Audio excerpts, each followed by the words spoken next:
जाने वाले कभी नहीं आते, जाने वालों की याद आती है। पत्रकार कवि मिहाई एमिनेस्कू के बारे में जितना जाना चाहे उतना थोड़ा है। पब्लिक आज भी उनको याद करती है 175 साल के बाद भी, क्योंकि उनमें कुछ था। रमई रमई लमीने तेरे मेरे साथ रहो तुम हरदम, मेरे साथ रहो तुम हरदम।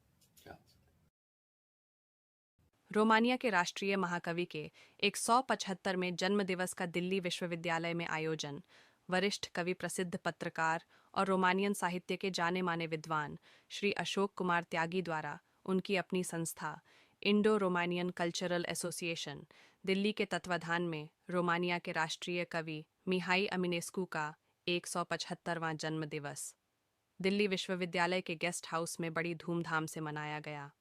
इस अवसर पर अशोक कुमार त्यागी ने मिहाई एमिनेस्कू के काव्य और जीवन दर्शन पर लेक्चर दिया और मिहाई एमिनेस्कू की कविताओं का हिंदी में अनुवाद भी किया।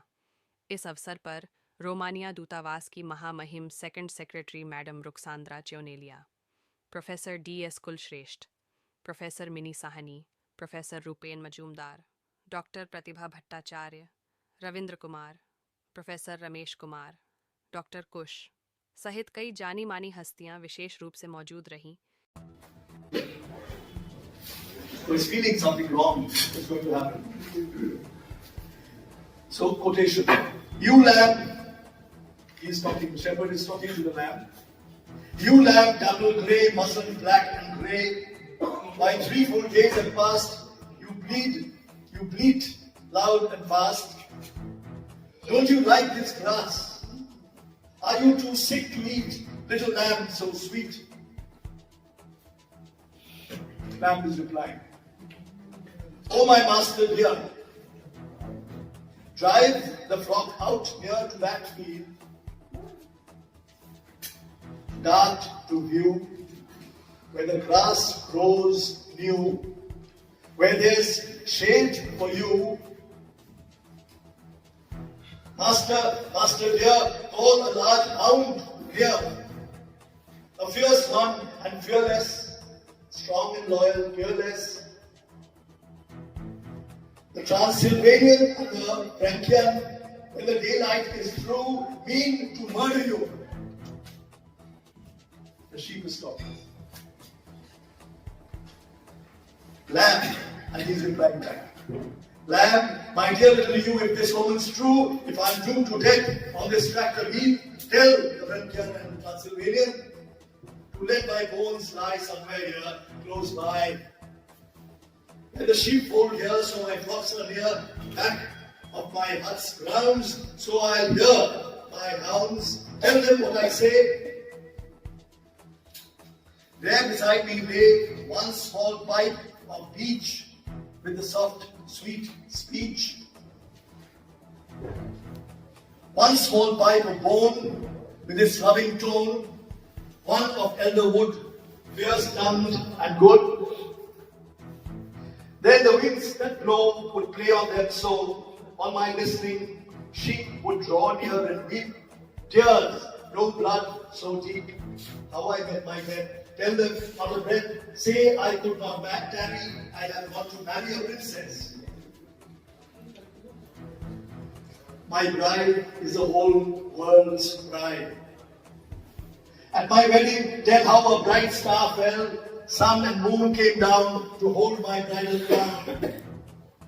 Firs and maple trees were my guests, my priests. Where were the mountains high, fiddlers, birds that fly, all birds of the sky, torchlights, stars on high. But if you see there, should you meet somewhere, my old mother, little, with her white wool girdle, eyes with their tears flowing, over the plains going, asking one and all, saying to them all, who has ever known, who has seen my own shepherd fight the sea? Slim as a willow tree, with his dear face bright as the milk foam, white. स्वर्ग के द्वार पर पहाड़ी की ढलान पर जहां से शुरू होते थे मैदान, रहते थे गणरीय दीन, भेड़ों के झुंडों के बीच, एक मोल्दोवियन, एक ट्रांसिल्वेनियन, एक वोरांशियन अपने विचारों के घूम रहे थे ताने हत्या करने की मोल्दोवियन की दिवासन पर। वह जो था घनीस, उसके पास की भेड़ें अधिक खूबसूरत, लंबे सींगों वाली भेड़ें, हष्ट-पुष्ट सदे हुए घोड़े, खूंखार शिकारी कुत्ते। एक छोटी सी प्यारी सी भेड़ 3 दिवस बीत जाने पर भी न कुछ खाती थी और न ही कुछ पीती थी, केवल जोर-जोर से बरबाती थी। ऐ मेरी खूबसूरत छोटी सी भेड़, क्या हो गया तुझे?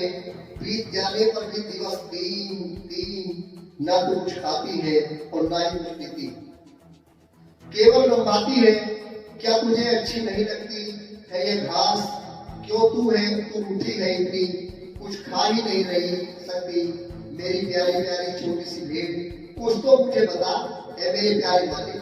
ले जाओ भेड़ों के झुंड को उस अदृश्य चारगाह की ओर, जहाँ है कोमल नई घास, जहाँ छाया हो तुम्हारे पास। मालिक, प्यारे मालिक, बुलाओ अपने पास एक बड़े शिकारी कुत्ते को, जो है भयानक और निर्भय, हष्ट-पुष्ट, स्वामी भक्ति के अनुरूप, विचारेलु और ट्रांसिल्वेनियन हत्या करना चाहते हैं तुम्हारी दिवासन पर। मेरी प्यारी छोटी सी भेड़, यदि यह सत्य है, यदि मुझे मरना ही है, तो इसी स्थान पर कह दे ट्रांसिल्वेनियन से पड़ी रहने दे हड्डियां मेरी। भेड़ के झुंडों के पास मेरी झोपड़ी के पिछवाड़े सुनता रहूंगा मैं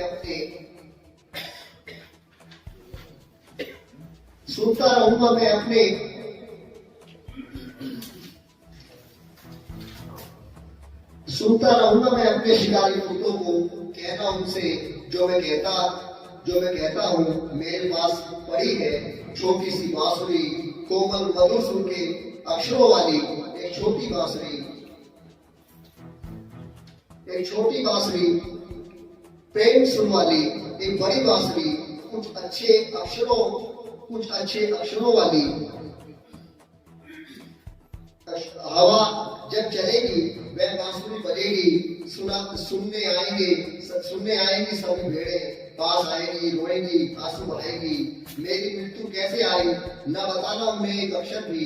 कहना मैं विवाह करने गया हूँ एक शहजादी से, अपनी दुल्हन से, सारे संसार की गौरव से। कहना मेरी शादी के मुहूर्त पर हुआ एक अपशकुन, टूट गया एक चमकता तारा, चांद और सूरज आए मेरा सेहरा संभालने। देवदार चीड़ के वृक्ष थे मेरे मेहमान, ऊंचे ऊंचे पर्वत थे मेरे पुरोहित, आकाश के तारे मेरी बारात के साथ जाने वाले जैसे। अगर तुम्हें दिख जाए, अगर तुम्हें मिल जाए मेरी बूढ़ी माँ, सफेद ऊन का लबादा पहने, आंखों से अश्रु बहाते, मैदानों में जाती हुई, हर किसी से पूछती हुई, किसने देखा है, किसने जाना है मेरे गडरिये को, जो सरू के वृक्ष सा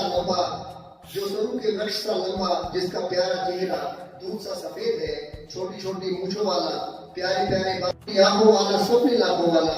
रहम करना छोटी सी प्यारी सी भेड़ पर, केवल कहना इतना ही, मैं गया हूँ विवाह करने सबसे अच्छी शहजादी से स्वर्ग के द्वार पर। मत बताना उन्हें मेरी बूढ़ी माँ को कि हुआ था अपशकुन, गिरा था चमकता तारा मेरी विवाह रात्रि पर।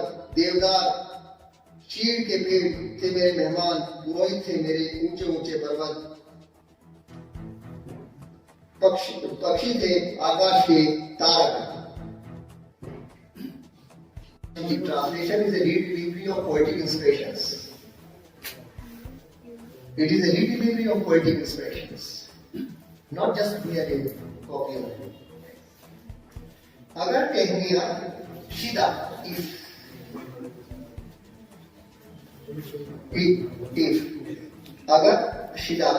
अगर टहनियां मेरी खिड़की पर दस्तक दे और कमाइयां झुक सके, अगर टहनियां मेरी खिड़की पर दस्तक दे और कमाएं या झुलसाएं, इन सब का मतलब बस ये है, याद तुम्हारी आती है और आश्रय से यादों की तुम भी आते पास। अगर टहनियां मेरी खिड़की पर दस्तक दे और कमाएं या झुलसाएं, इन सब का मतलब बस ये है, याद तुम्हारी आती हरदम और आश्रय से यादों की तुम भी आते पास। अगर सितारे झिलमिल करते कहीं झील में, अगर सितारे झिलमिल करते कहीं झील में और उतरते गहरे, इसका मतलब यह है कहीं डुबाना याद रहे वो तो हमारा। अगर सितारे झिलमिल करते कहीं झील में और उतरते गहरे, इसका मतलब यह है कहीं डुबाना याद रहे वो तो हमारा। और अगर काले बादल उड़कर जाते चंदा के ऊपर, और अगर काले बादल उड़कर जाते चंदा के ऊपर, इसका मतलब है कि आंखों में झलकी है आंख तुम्हारी। और अगर काले बादल उड़कर जाते चंदा के ऊपर, इसका मतलब है कि आंखों में झलकी है आंख तुम्हारी। दोस्तों, इसको मैंने कुछ और थोड़ा सा बेटर करने की कोशिश की। मैंने रात इसको थोड़ा सा ये किया, क्योंकि हमेशा जितनी बार भी एविडेंस को आप पढ़ेंगे आपको लगेगा नया है और अभी कुछ कसर इसमें रह गई। अब देखिए स्टैंडा, देखिए लास्ट स्टैंडा है, और यदि काले बादल अपनी कुछ सवारी। गौर साहब बैठे पोएट्री के बड़े, और रविंद्र कुमार जी हैं। मैं रविंद्र कुमार जी का स्वागत करना भूल गया, वो थोड़ा देर से आए। रविंद्र कुमार जी हैं supreme court, senior advocate of supreme court and A renowned poet of modern poetry, and he is also the best, probably best debater, and the president of Rashtriya Mukti Morcha.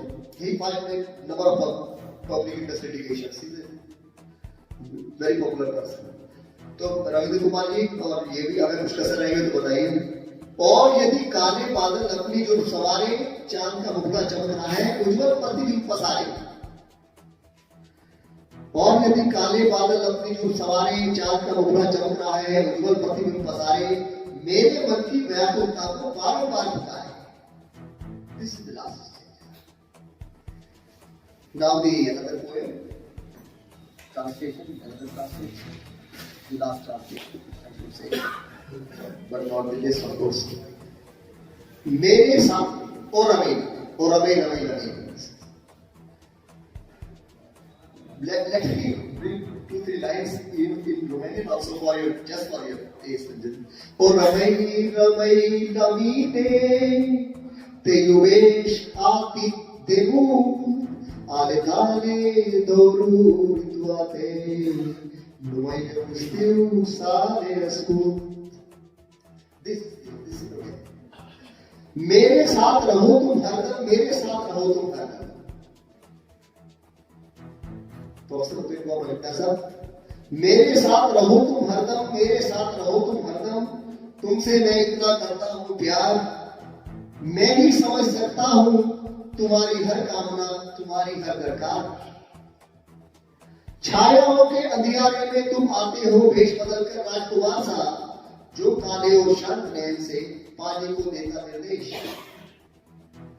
हालांकि मैं गर्जन से लहरों की लंबे पेड़ों के कंपन से, हालांकि मैं गर्जन से लहरों की लंबे पेड़ों के कंपन से सिखलाता हूं तुम्हें कि तुम कैसे सुन सकते हो पास गुजरते हुए समूह हिरणों के। हालांकि मैं गर्जन से लहरों की लंबे पेड़ों के कंपन से सिखलाता हूं तुम्हें कि मैं कैसे सुन सकते हो पास गुजरते हुए जिन हिरणों के। मैं तुमको संगीत से गिरा देखा करता हूँ, कुछ मधुर मधुर सा लगता हूँ, कुछ मधुर मधुर सा गाता हूँ। पांव तुम्हारे होले होले किसी किनारे चमकीले पानी से टकराते। पांव तुम्हारे, मैं तुमको संगीत से गिरा देखा करता हूँ, कुछ मधुर मधुर सा लगता हूँ, कुछ मधुर मधुर सा गाता हूँ। पांव तुम्हारे होले होले किसी किनारे के चमकीले पानी से टकराते। पानी में चांदनी निहारा करते हो कि जैसे आग लगे, लेटे आंसू पर झिलमिल, तो सारा यह जीवन लगता है छोटे से क्षण, अच्छे क्षण लगते हैं ये जीवन। ऐसे में जंगल कहता है कुछ धीरे धीरे, ऐसे में जंगल कहता है कुछ धीरे धीरे, पेड़ों की फगी मेरे सिर पर झुकती। ऐसे में जंगल कहता है कुछ धीरे धीरे, पेड़ों की फगी मेरे सिर पर जलते। और उसकी एक पुकार पर देता मैं गया सीटी बजाता, और उसकी इसी पुकार पर मैं सीटी गया बजाता और दौड़ता चारा कहकर, और दौड़ता चारा कहकर, पीछे भी मैं पलटू रास्ता तो क्या कुछ सुनाई देगा पहले साल, पीछे भी मैं पलटू रास्ता तो क्या सुनाई देगा पहले साल, कहाँ हो गए गायब बचपन जंगल लेकर सपना। This is the last word. एक और मेरे पास एक विचार आया था, तो एमएस को छोटा सा, बहुत छोटा दो लाइन में, वो ये कहता है कि दिस मोर वैथा की नाम एमएनएसको की पोएम्स जो है वो आप ऐसे ही समझिए। एमएनएसको क्या है कि छोटे से जीवन की बड़ी कथा, पोएम्स से सदर, ये एमएनएसको है और सिर्फ 2 लाइनों में एमएनएसको है।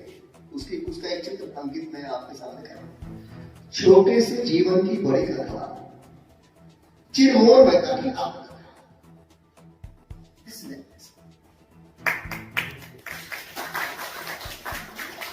Now I request our visiting professor. आज हम दिल्ली के यूनिवर्सिटी गेस्ट हाउस में आए हुए हैं। यहाँ रोमानिया के कवि पत्रकार मिहाई एमिनेस्कू का 175वां जन्म महोत्सव मनाया जा रहा है। उसके संरक्षण हैं अशोक कुमार त्यागी जी। इनकी वजह से ये हर साल प्रोग्राम यहाँ पर दिल्ली के गेस्ट हाउस में होता है। देखिए, हम आपको अशोक कुमार जी से मिलाना चाहते हैं। हेलो अशोक कुमार जी। हेलो, कैसे हैं आप? मैं ठीक हूँ सर, बहुत अच्छा लगा आपसे बातें करके। जी आप।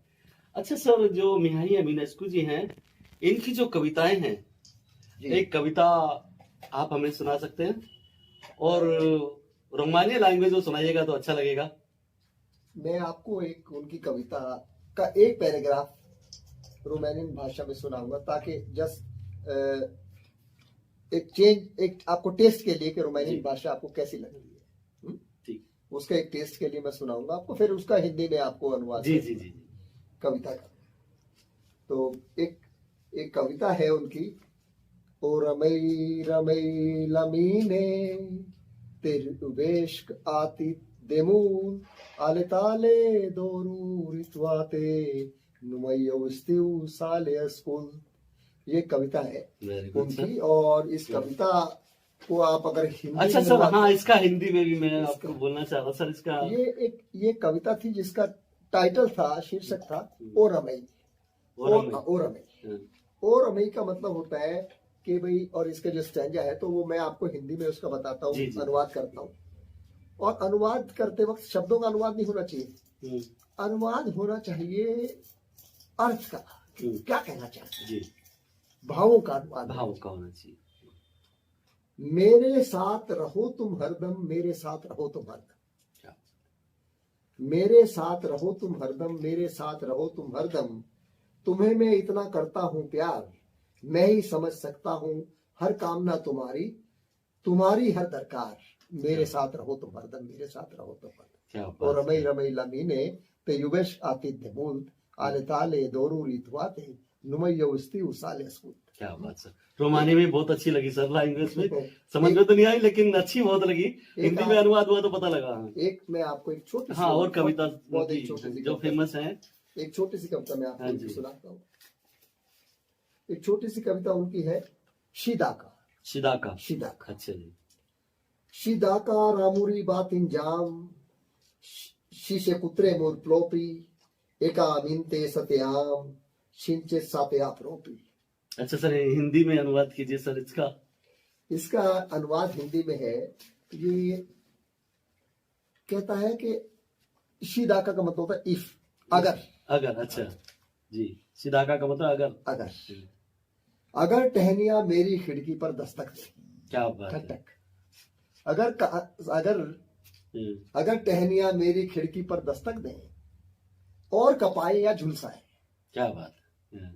अगर टहनियां मेरी खिड़की पर दस्तक दें और कपाए या झुलसाएं, इन सब का मतलब यह है कि याद तुम्हारी आती है।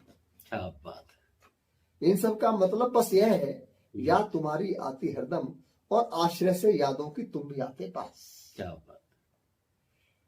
अगर सितारे झिलमिल करते कहीं झील में और उतरते गहरे, इसका मतलब यह है कहीं डुबाना याद रहे वो दुख हमारा। क्या बात। और अगर काले बादल उड़कर जाते चंदा के मुख पर, और अगर काले बादल उड़कर जाते चंदा के मुख पर, इसका मतलब यह है कि आंखों में झलकी है आंख तुम्हारी। और इसी का एक दूसरे और तरीके से अनुवाद किया जा सकता है, वो है और यदि काले बादल अपनी जुल्फ संवारे, चांद का मुखड़ा चमक रहा है, उज्जवल प्रतिबिंब पसारे, मेरे मन की व्याकुलता को बारंबार पुकारे। शीदाका का ये हिंदी अनुवाद है। अच्छा सर, एक 16 साल की उम्र में जो हुमायूं नेस्कू जी ने एक कविता गाई थी जो बड़ी फेमस हुई थी, उस कविता के बारे में हम आपसे पूछना चाहेंगे सर। इस कविता के बारे में बताइए। एमिनेस्कू की सारी कविताएं हैं, एक से एक है। एक से एक है। मतलब कोई भी कविता उनकी 19 नहीं है, जी जी 20 ही है, 20 ही है। एक से बढ़ के एक कविता है उनकी। लेकिन जो मेरा विषय था कि भाई मैं इस कवि को क्यों पसंद करता हूं, इसकी कविताओं में और इसके दर्शन में, इसकी जो पोएट्री है, पोएट्री एमिनेस्कू की पोएट्री और एमिनेस्कू की फिलॉसफी जी, उनमें सब में हमें जो है हिंदू वैदिक संस्कृति और हम हमारे जो हिंदू जो वैदिक वो है उसका प्रभाव इन पे लगता है। हाँ, अच्छी जैसे इन्होंने उनको, और निश्चित रूप से इन्होंने पढ़ा है, ये इन्होंने संस्कृत का अध्ययन किया जर्मनी में जाकर के, तो इन पे उसका वेदों का प्रभाव इन पे है, गीता का प्रभाव भी है, महाभारत और रामायण का प्रभाव भी इनके ऊपर है, वेदों का प्रभाव है तो तमाम सब चीजों का प्रभाव है इनके ऊपर, बुद्ध का प्रभाव भी है, बुद्धिस्ट का प्रभाव है। और इन्होंने जैसे कि इनकी कविताओं में पंच महाभूतम की फिलॉसफी है, लेकिन इनकी बड़ी बड़ी कविता है जिसका नाम है लूचा फ्रुल। हाँ, अच्छा जी, लूचा फ्रुल है, और लूचा फ्रुल बहुत सुंदर कविता है। उसका अनुवाद मैं आपको बताता हूँ जी। पहला पैराग्राफ उसका है, पहला स्टैंजा बताऊंगा। तो पहला स्टैंजा ये है कि एक समय जैसा कवियों ने गुणगान किया, बड़ी कथाओं ने कल्पित श्रृंगार किया, एक प्रतापी राजा ने जहाँ जन्म लिया, अद्भुत राजकुमारी ने आज जन्म लिया। क्या बात कि एक प्रतापी राजा ने जहाँ राज किया, एक अद्भुत राजकुमारी ने आज जन्म लिया। ये एमिनेस्कू का फर्स्ट स्टैंजा है। अच्छा जी। एक समय जैसा कवियों ने गुणगान किया, बड़ी कथाओं ने कल्पित श्रृंगार किया, एक प्रतापी राजा ने राज किया, एक सुंदर राजकुमारी ने आज जन्म लिया। ये कब इसी के अंतिम स्टैंजा है। उस स्टैंजे में क्या है कि वो निचोड़ है, और उससे पता लगता है, देखो ये जो पुनर्जन्म की है कि भाई जन्म, इसके बाद भी जन्म होता है, और आत्मा जो है वो अजर अमर है, मरती नहीं है, शरीर नाशवान है, ये सब उनकी कविताओं में लगता है। अच्छा जी, हाँ, क्या बात है। उनकी एक कविता है कामदेवा। कामदेव, हाँ, अब कामदेव तो हिंदी का शब्द है।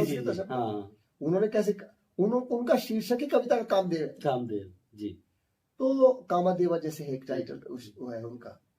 तो उनकी कुछ ऐसी कविताएं हैं कि जो जिनसे हमें, जिनमें झलकता है कि इनमें ये भारतीय हमारे जो हिंदू वेद है, हिंदू संस्कृति है, हिंदू जो हमारे जो पुराना लिटरेचर है जी, जो एंशिएंट लिटरेचर इंडियन, उसका जो हमारे वेद हैं और हमारे पुरातत्व उसके, तो ये वैदिक संस्कृति से, हमारी वैदिक वेदों से प्रभावित है जी। उनकी कुछ मुख्य कविताएं हैं जिनका नाम मैं आपको बताता हूँ जी, कि इनमें जो है एक तो एक पोयम है इनकी, इटर्नल पीस, एक है प्रेयर, हाँ, एक प्रेयर, अच्छा जी, एक कामदेवा, एक व्हाई डोंट यू कम, एक है अप टू द स्टार, लाइस्ती हुआ, दूसरी इनकी है ग्लोसा। हाँ, बड़ी मशहूर कविता है उनकी ग्लोसा। और ग्लोसा में भी यही है। ग्लोसा का एक कालीन, मैं आपको बताता हूँ, एक कालीन जैसे इनकी कविता है। बोलते हैं इसे स्क्रोस्वारा है, सियारा पे दयाल है जी, सियारा पे दयाल है, और स्क्रोस्वारा है, लूचा फ्रुल है। लूचा फ्रुल इनकी सबसे बड़ी कविता है। लूचा फ्रुल जो कविता है इनकी, वो कविता जो है 98 स्टैंजे हैं, 98 स्टैंजास। अच्छा जी, दुनिया की शायद सबसे बड़ी कविता है जी, जो मेरे पास, मैं आपको दिखाता हूँ। एक किताब है बेटा, एक किताब मैं दिखाता हूँ आपको, कविता है। अच्छा, चले लो। ये पूरी किताब एक कविता है। अच्छा जी, हाँ। और इस पूरी किताब में जो ये जो 90 स्टैंजास हैं जी। ये इनमें ये 5 भाषाओं में है विश्व। अच्छा जी। हाँ, हाँ, दुनिया की सब भाषाओं में ये है। जी। लेकिन इसकी जो पंक्तियां हैं, हम्म। जो बड़ी मशहूर पंक्तियां हैं, जी। तो वो पंक्तियां इनकी जो है वो मैं आपको पढ़ता हूँ। एक पंक्ति है कि इनकी एक पंक्ति है कि त्रियंदिन चेरकुल वोस्तु स्त्रिंत नोरकुल व पेत्रेचे चीयऊ इन लुमिया मियामा स्पिंत निमृत और शिरेचे। जी। ये देखिए, ये कविता है। ये कविता ऐसी है कि इस कविता को अगर आपको मैं बताने लगूं जी तो इसका अर्थ बहुत व्यापक, बहुत गहरा है। बहुत व्यापक है। और इसका अर्थ ये है कि जो इसका अर्थ है वो ये है कि अरे सभी मनोहर माटी के चेहरे, सभी मनोहर माटी के चेहरे। हम भी कहते हैं कि जी, जी। शरीर जो है मिट्टी का बना हुआ है। आत्मा तो अजर अमर है, जी। शरीर नाशवान है। तो वो कहता है कि ये ऐसे है कि जैसे कोई वो कहता है कि अरे सभी मनोहर माटी के चेहरे, ये तू सभी मनोहर माटी के चेहरे, फिर ये सभी मनोहर माटी के चेहरे, तू हो या फिर मैं हूँ, या तो तू हो या मैं हूँ, सब माटी के चेहरे, सभी मनोहर माटी। तो आप चेहरे को पुतले कर सकते हैं कि सभी मनोहर माटी के पुतले, ये फिर तू हो या फिर मैं हूँ। कि सभी मनोहर माटी के पुतले, ये फिर तू हो या फिर मैं हूँ। माटी माटी ही रहती है, होनी को होनी करने दो मुझको, अपनी इस शाही नगरी में यूं ही सर्दी रहने दो। वाह।